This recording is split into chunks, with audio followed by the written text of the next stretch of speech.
राज्यातल्या सामाजिक न्याय आणि विशेष सहाय्य विभागाचा कारभार किती सडलेला, असंवेदनाशील झाला आहे याचा अत्यंत खळबळजनक असा पुरावा कॅग 2024च्या ऑडिट रिपोर्टमधून आला आहे.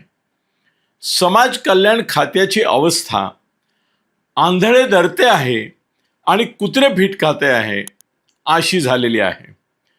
सरकार दरवर्षी प्रामाणिकपणे अनुदान देते आणि ते निव्वळ गायब करण्याचे उद्योग या खात्यातील अधिकारी आणि कर्मचारी करताना दिसून येतात.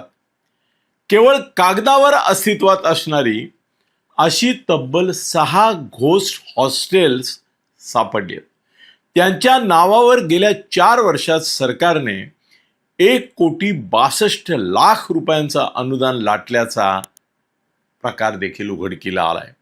जालन्यात 4 आणि बुलढाणा लातूरमध्ये प्रत्येकी 1 अशा बंद पडलेल्या वसतिगृहांना सरकारी बाबू नियमितप्रमाणे निधी वाटप करत होते.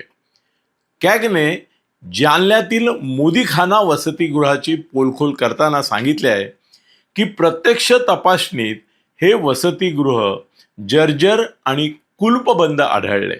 तिथे एकही विद्यार्थी नव्हता.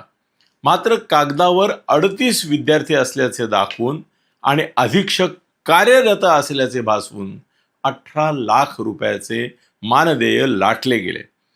हा केवळ आर्थिक घोटाळा नाही, तर शासकीय यंत्रणेची मेलेली नैतिकता दाखवणारा प्रकार आहे. याहून अधिक धक्कादायक आणि संतापजनक बाब म्हणजे सुरक्षेचे उडवलेले धिंडवडे.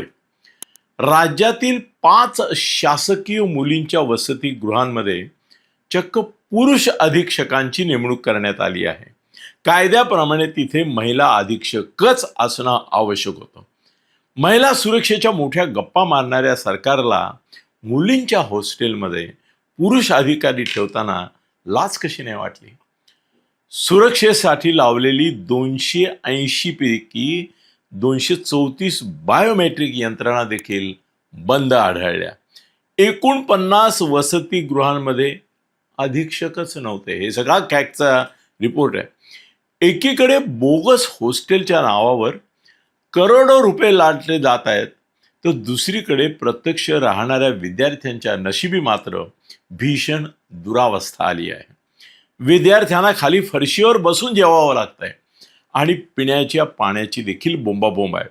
लायब्ररी, CCTV सारख्या सुविधा तर दूरच, पण सर्वात लाजिरवाणी गोष्ट म्हणजे मंजूर 487 कोटी पैकी 56 कोटी 65 लाख हे खर्च झाले नाही, ज्यामुळे 8,930 गरीब विद्यार्थी हक्काच्या त्यांच्या निवासापासून वंचित राहिले. जिल्हा परिषदेचे अधिकारी चौकशीचं आश्वासन देत असले त्यावेळी केवळ कनिष्ठ कर्मचाऱ्यांवर कारवाई करून भागणार नाही.